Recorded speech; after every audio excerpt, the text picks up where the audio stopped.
Hello, everyone, and welcome to Secure by Design, the podcast where we explore how modern companies can build security into products, culture, and decision making from day one.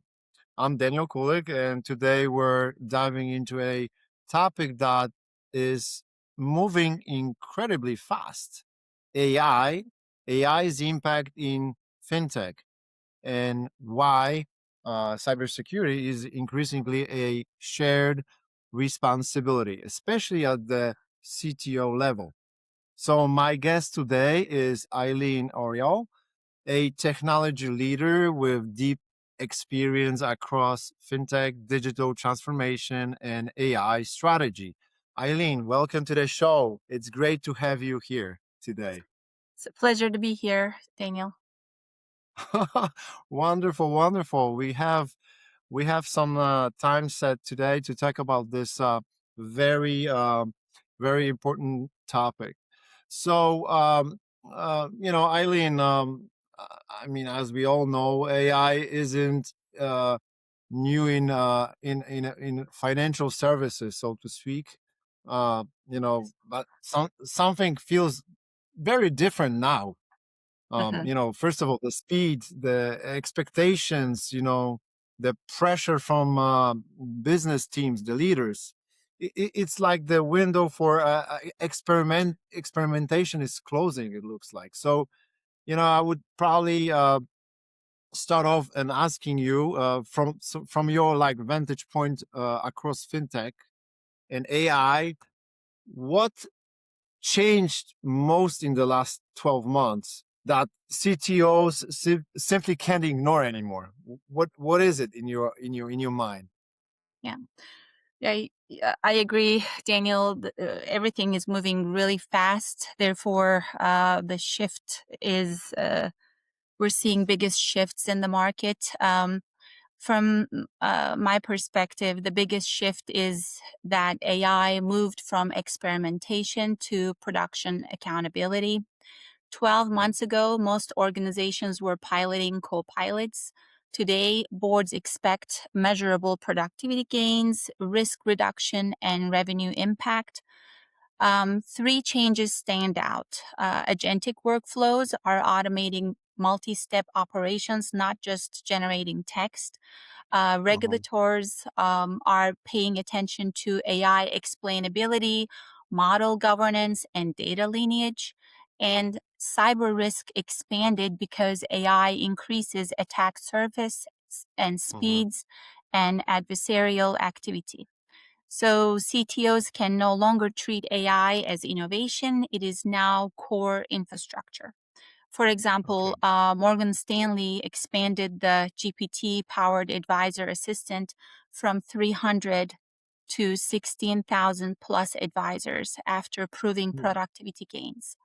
What That's began as great. a pilot is now operational infrastructure with governance, audit trails, and usage controls.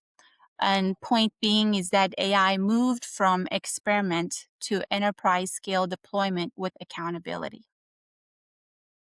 Oh, this is really. I mean, what I'm taking from that is in my kind of view here is like the CTO role is totally shifting from, like, I would say, from the deliver systems to maybe to deliver trusted outcomes, I would say. And Absolutely. yeah, and in the fintech, trust isn't branding anymore, right? It's like, how should I say it? It's architecture, maybe controls, Yeah. and It's a core accountability. expectation, right? Right. Yes, exactly, exactly. So, okay. So just to, continue on that path, there's a lot of teams out there that want to do AI, the buzzword, but they don't know where to start. This Mhm. is, I hear it all the time. Everybody wants to be AI, everybody wants to implement AI, but they have no idea where to start.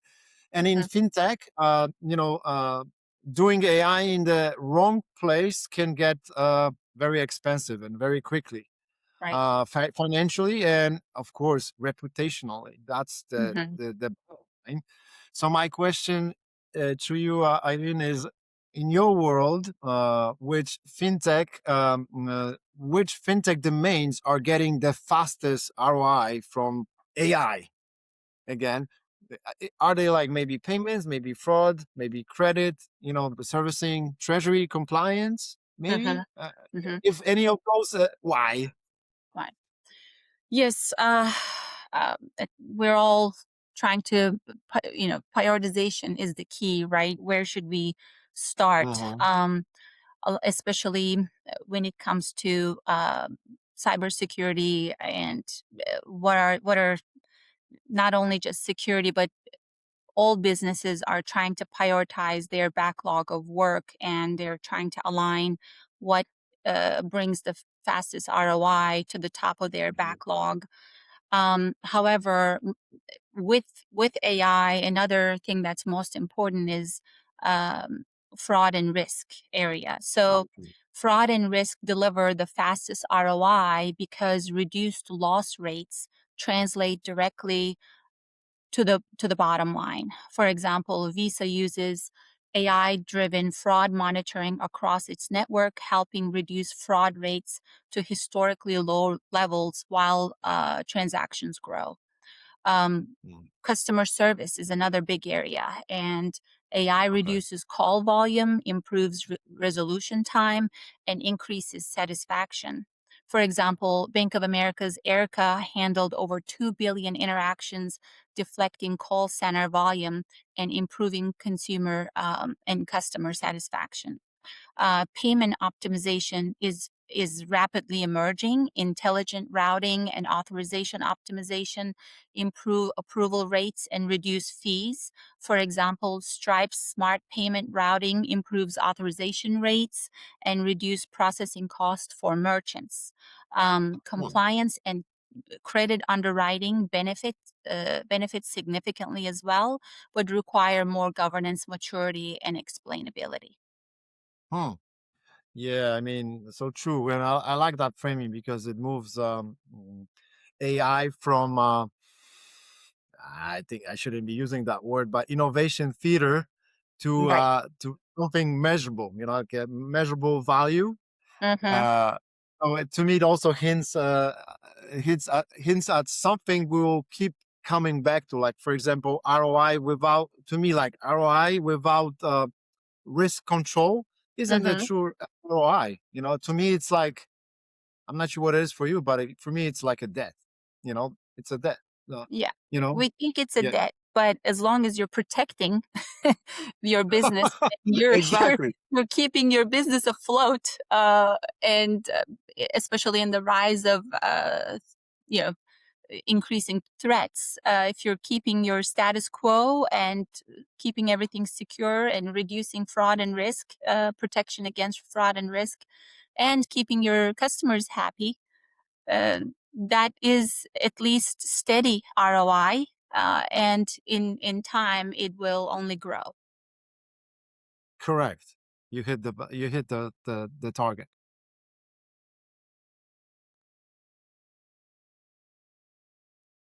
Okay, now I think we can switch a little gear here and talk about AI impact in fintech and Mhm, you know let's get a little specific here mhm, and the, the gap I see here is that the teams often focus on the model mhm, and forget the operational side of reality. So, like for example, data integration, ownership, and change management, especially.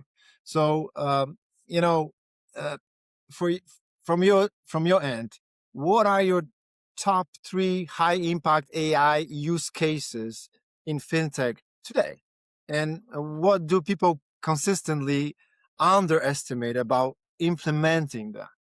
yeah.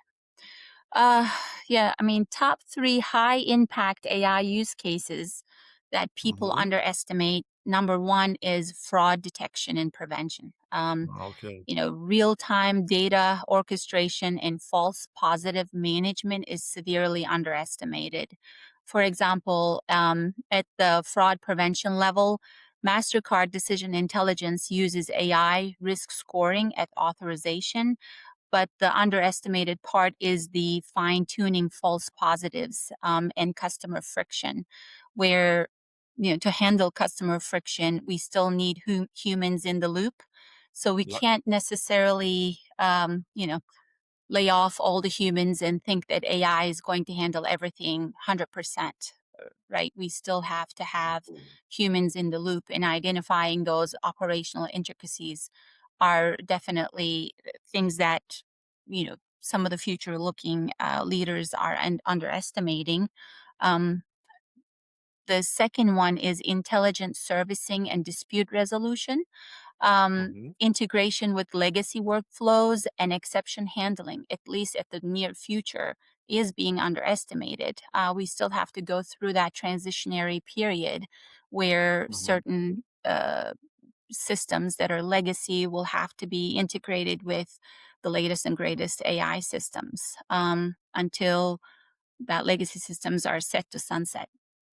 So, for mhm, example, on the service automation side, Capital One Eno handles disputes, transaction queries, and alerts, and it's underappreciated at the exception handling and legacy integration level. Third one is credit and risk decisioning augmentation. And the underestimated part here is the regulatory explainability and bias monitoring. For example, at the credit decisioning level, Upstart's AI underwriting uses alternative data to assess credit worthiness, and this comes underestimated part is that this comes under regulatory scrutiny and mhm. explainability. Mm, Therefore, technology works, and operational integration is the real challenge.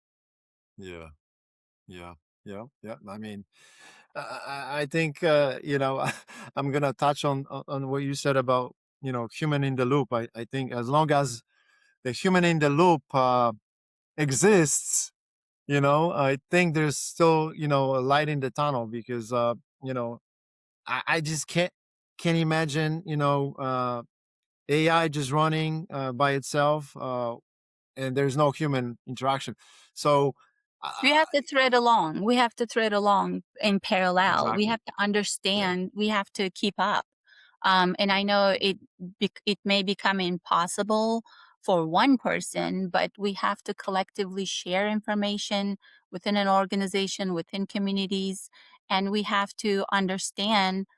We have to put the provisions in place. From explainable AI perspective, from Mhm. traceability perspective, from having the ability, you know, uh, uh, putting mechanisms in place where we understand how it arrives to a certain conclusion, and we have to keep up. We have to thread along Yeah. as AI becomes super intelligent. We can keep the humans in the loop. We don't want to do that just for the sake of keeping humans in the loop to handle escalations and disputes, but we also need Yes. to understand, we have to put mechanisms in place to understand why it's making certain decisions. And I'm hearing the highest level CEOs basically say, we don't quite know how it makes these decisions. Well, we have to figure out We ways have to. we have to figure out ways for us to understand how it arrives to those decision points.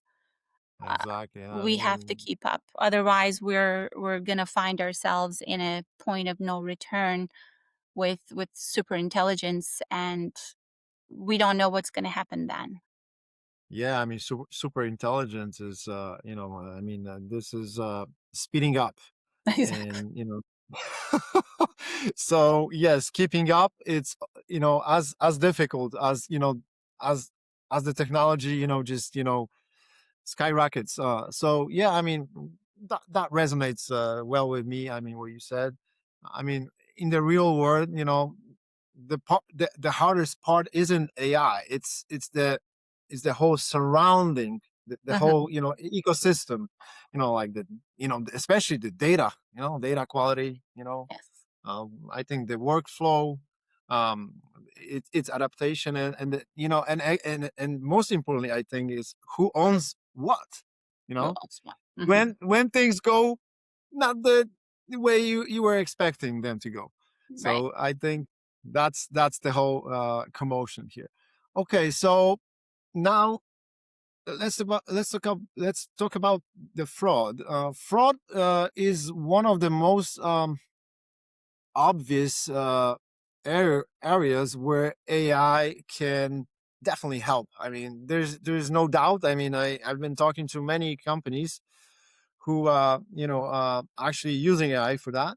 But Uh-huh. also one of the easiest places to create I call it like blind spots, Uh-huh. especially if those fraud companies use AI too, right? So you have both sides. So my question to you, Eileen, is how is AI actually shifting fraud detection from alert chasing to actually prevention, and where does it create new risk exposure?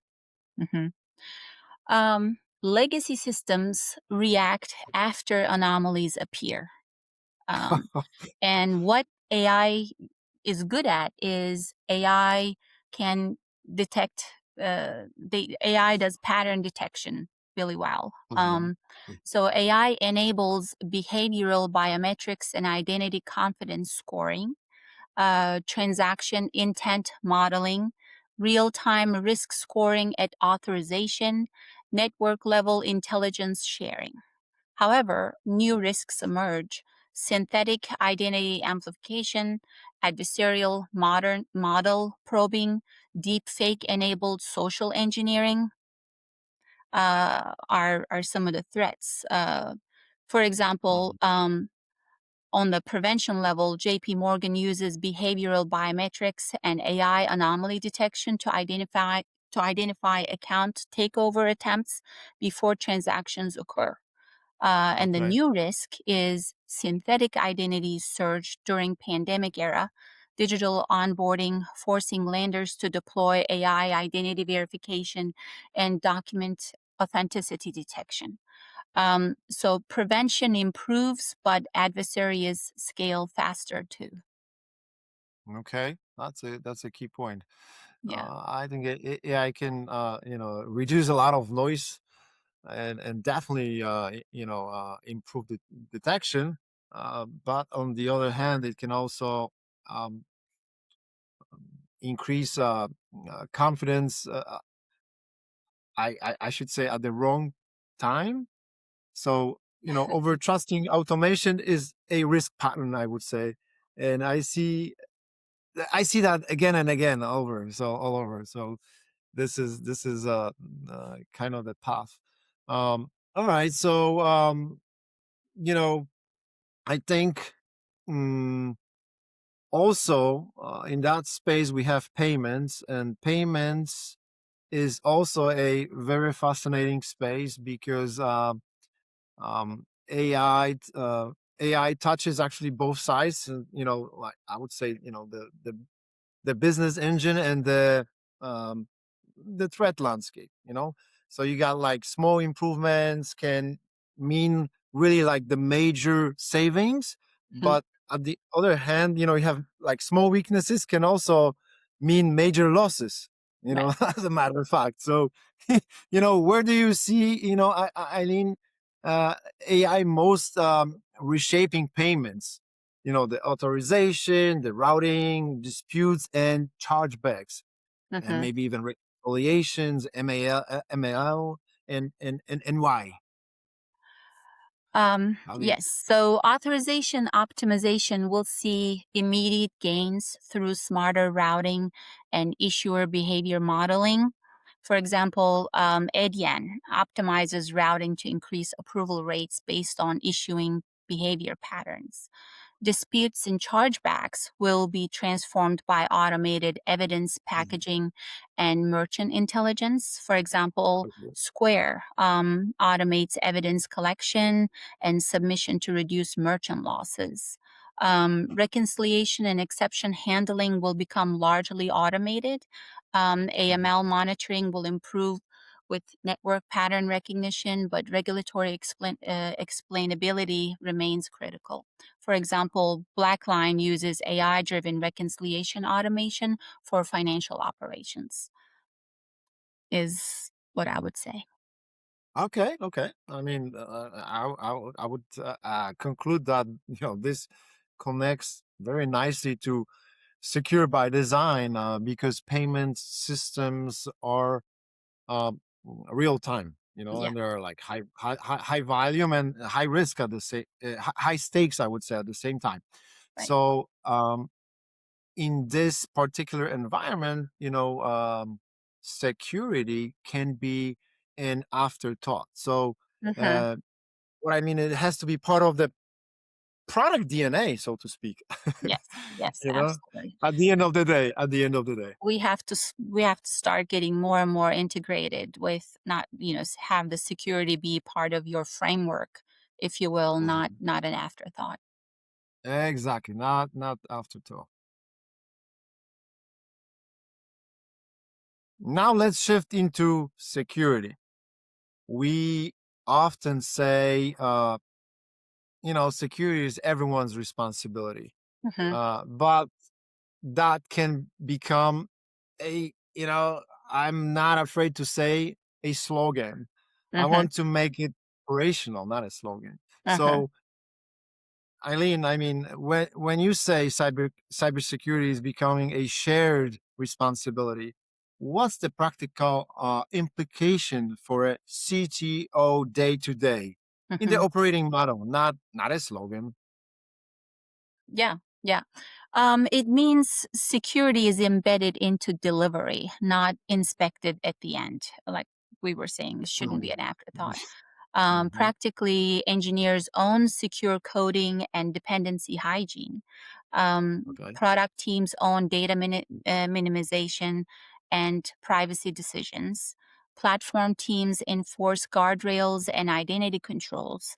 Security provides tooling, threat intelligence, and governance. Security Yeah. becomes an operating model, not a department. Um, for example, Capital One's cloud native transformation embedded security controls directly into their CI CD pipelines and developer workflows after its 2019 breach, shifting security from audit to engineering practice. Mhm. Um, so definitely the as Microsoft declared CISO role no longer being what it used to be, and that the responsibility needs to be distributed to other roles. Basically, we need to think about security from ground up, not afterwards. Yep. Yeah, I appreciate the operational view that you just, delivered to us because, you know, I would say, the shared responsibility isn't really about meetings. It's about, I don't know, um, putting the choices together, engineering the choices, product decisions, maybe even like some incentives that Hmm. either, that could either prevent risk or on the other hand, quietly just make it happen, like manufacture it. So that is all in there. Yeah. Okay, so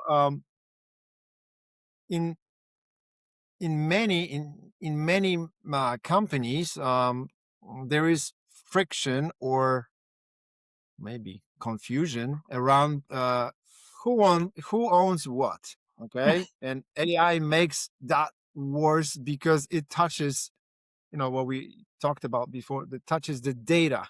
It Hmm. touches now no it when when it touches the behavior, that becomes huge.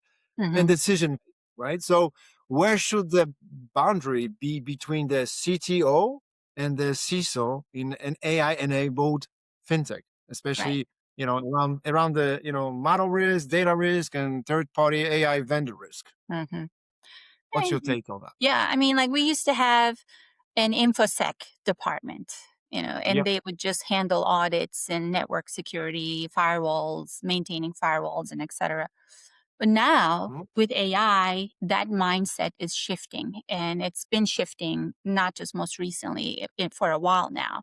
I mean, we now pair DevOps with SecOps. It becomes an operational um, uh, key component and expectation, if you will. Mhm. CTOs own secure architecture and platform controls, data pipelines, model infrastructure, resilience and system integrity, and CISOs own threat modeling and incident response, regulatory compliance and risk posture, third party Okay. risk oversight.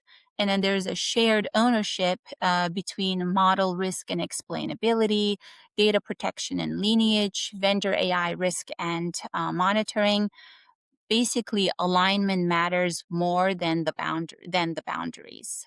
For example, at Goldman Sachs, engineering teams own secure infrastructure and encryption practices, while the CISO organization manages threat intelligence, regulatory compliance, and risk governance.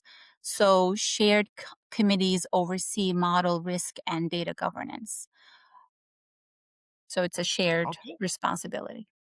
Got it. Got it. I mean, this is like exactly the kind of clarity the teams need. So Absolutely. if I see like if the ownership is fuzzy, okay, if Hmm. it's fuzzy, like the whole accountability just is gone. It disappears, Right. and then whole security becomes a just um, what's the word, like Moot point. reactive Real. function. Yes. Yeah, exactly. Yeah. Yes, instead of a strategic capability, pretty much, right? Mhm. Right. So yep, so that's that's the reality. Okay, so AI doesn't just improve efficiency. Mhm.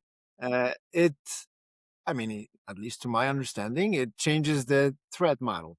And attackers don't need to break your system anymore. Mhm. Sometimes they can manipulate it, right? So, Mhm. where are the top AI specific threats you are most concerned about in fintech?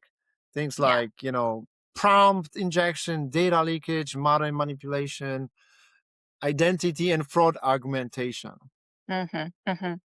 I would say the biggest emerging risks include, like you mentioned, prompt injection and model manipulation, sensitive data leakage through LLM interactions, synthetic identity and deepfake fraud, adversarial inputs probing model behavior, training data poisoning. Um, and AI accelerated phishing and social engineering. Attackers now scale with AI just like defenders do. Unbelievable. Yeah. And what I keep hearing is, AI doesn't replace, the classic security actually. And what I'm hearing is actually instead, it actually adds layers. Add layers, And and yeah, it is. It we need to keep up, right? We need to exactly. spread along. If we were to give some examples, for example, for prompt injections and data leakage, researchers have demonstrated prompt injection attacks that trick LLMs into revealing system prompts and sensitive information. um, Example of deep fake fraud. In 2024, a finance employee was tricked into transferring $25 million dollars after a deep fake video call impersonated company executives. On the synthetic identity growth side, FinCEN and other financial institutions report synthetic identity fraud as one of the fastest growing fraud categories. So, Yeah, we need to keep up, as you keep saying, and I'm gonna remember that. yeah. Yeah, so just continue.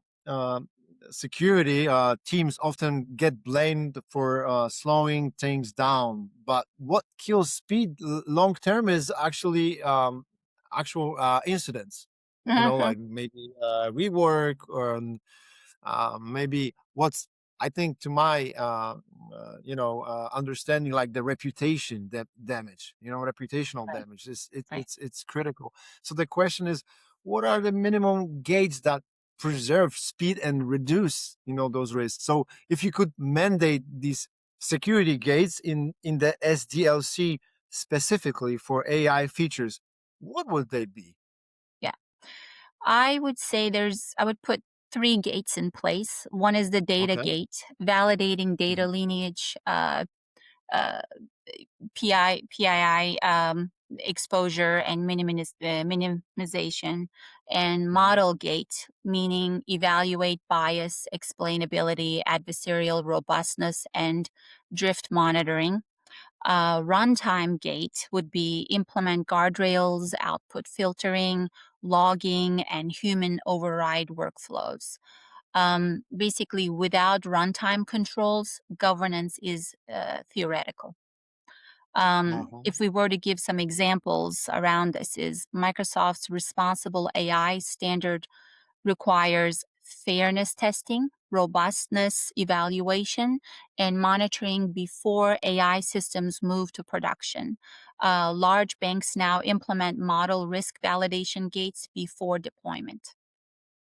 Uh-huh. I like it. I like it. I like it. Because it makes the security practical and I think repeatable. Hmm. And you have, if you have like few discipline gates, so to speak, early, Early. they actually can prevent months of cleanup later. All that damage that can be done, and that's how Absolutely. you protect both. Your internal assets or innovation and credibility of the company. Absolutely. So Absolutely. absolutely, yeah. Now, let's talk about a little bit about governance, compliance, and maybe implication realism here in this part of the pod. So we all know that fintech lives under regulations. I Hmm. mean, you cannot not have that. So, but too much governance can, in my opinion, kill delivery. Yeah, And too little governance can kill, the company itself. So, so the balance really matters here. So, absolutely. my question to you as an expert: what's your minimum viable approach to AI governance that doesn't, paralyze that delivery for the company? Yeah. I mean, it all starts with risk tiering of AI use cases, model inventory and documentation, human in the loop requirements for high risk decisions, monitoring and audit trails, periodic model reviews. Basically, governance should scale with risk, not with ambition. Um, for example, DBS Bank established an AI governance framework, including model inventory, ethical guidelines, and human oversight tiers, while continuing rapid AI deployment across operations. So it is not, governance should also scale along with your development practices. Yeah, yeah, I 100% agreed. I mean, I think I should call it, like the balance is the real art. Yeah, It's like governments should be a delivery right. not a Enabler. blocker, right? Exactly, exactly. I Yeah, mean, we need to put the proper governance guardrails in place as we're yeah. scaling AI. And that Ex- helps us on the risk management side. mhm. Okay, so I see like most teams don't have the time to build everything. I mean, it's Hmm. not only it's a human nature, and even a company daily practice. Um, but buying AI, you know, introduces or could introduce vendor risk, and there is lots of like transparency issues, Hmm. um, you know, all these like dependencies that can be really, really painful later on. So, how should a CTO decide between buy versus build for AI? Yeah. Especially, you live through Gen AI in a very regulated environment. So, Yeah. how should a CTO decide? Yeah, I mean, this is the space where I live in day to day, continually evaluating tools, market trends, and architectures, to approach this build versus buy decision, um, in a manner that increases ROI, that benefits the outcome of uh, platforms and systems, but basically, the way I approach it is that buy when capability is commoditized, Okay. LLMs, OCRs, AML screening. Um, vendor provides compliance certifications and auditability.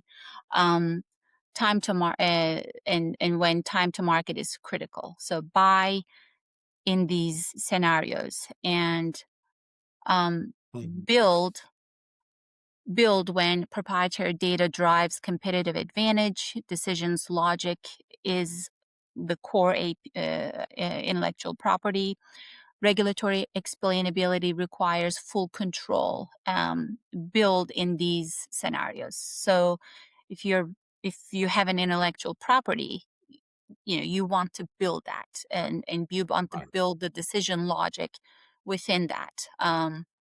And to make sure it's regulatory compliant, you have to embed the explainability, um, to the auditors of your intellectual property that you're building, and basically build the proprietary data that drives your competitive edge. So most successful firms adopt a hybrid strategy. um, Oh, you know so they, for example, many banks use AWS Bedrock or Azure OpenAI for foundational models with compliance and security controls. And they build when it's a competitive advantage. For example, JP Morgan and Chase built Coin to analyze legal documents because the decision, logic, and legal interpretation provide competitive advantage. And most tier one banks use vendor LLMs but build proprietary decisioning layers themselves. hmm.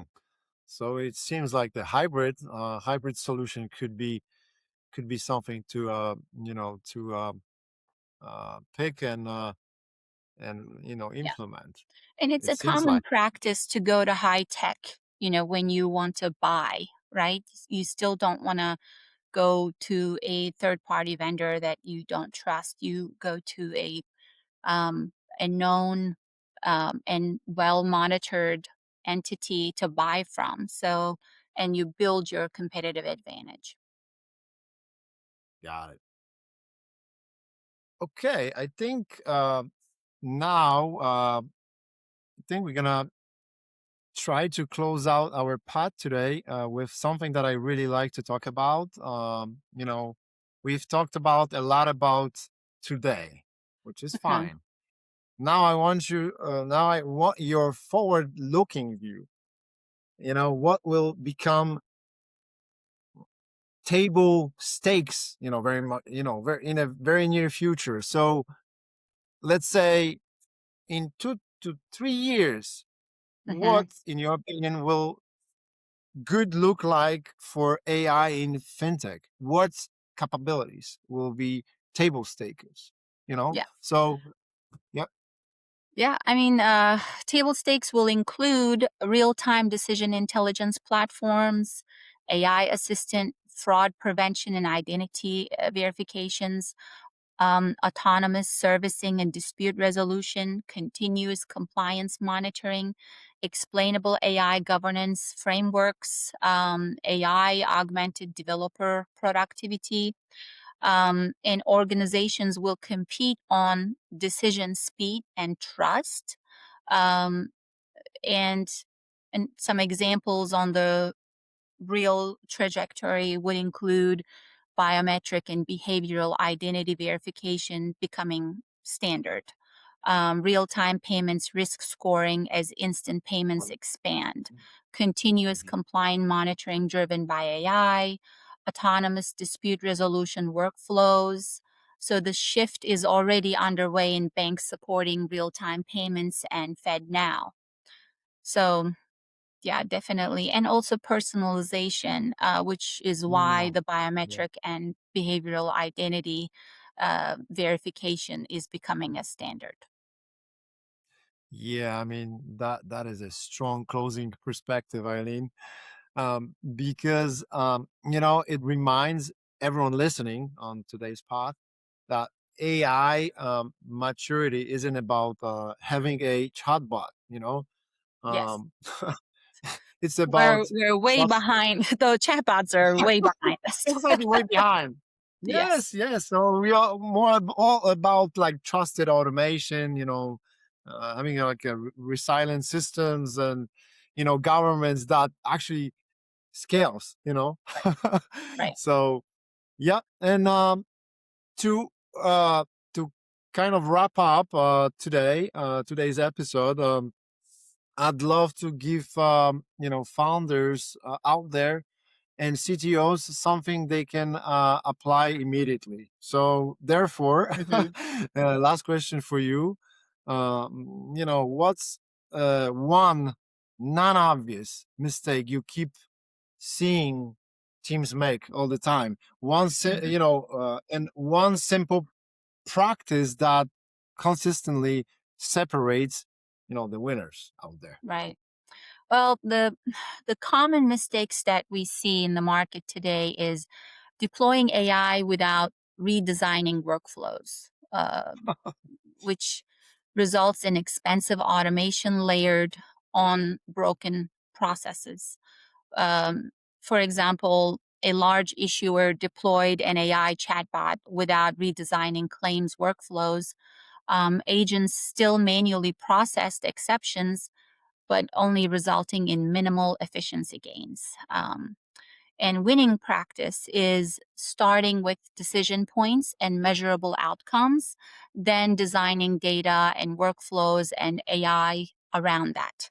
Um, Winning practice, basically, an example of a winning practice is Amazon reduced customer service contacts by redesigning workflows and using automation before introducing AI assistance. So, um, lesson learned here is optimizing the decision workflows first, then applying AI will be the winning formula. So technology amplifies clarity, not chaos. So if you are in chaos, you will get more chaos. But if you bring everything to clarity first, then technology amplifies clarity.